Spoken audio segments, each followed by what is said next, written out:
Morning guys. তো চলে আসলাম লফটে পায়রা উড়াবো দেখে। তো কী কী পায়রা উড়াই আমি তোমাদের কাছে সব করাবো।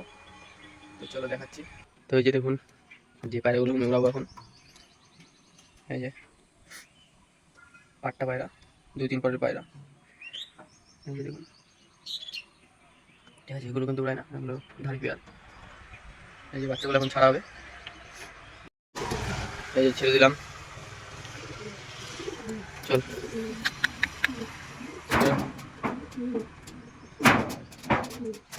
তুইও বেরো, তুইও বেরো,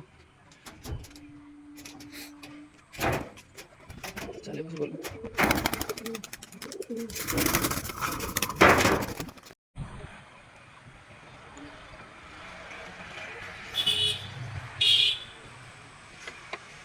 এই সাদা বাচ্চাটা আর এই কালো বাচ্চা দুটো আস্তে আস্তে হাইট নিয়ে নিচ্ছে। আরও পাশে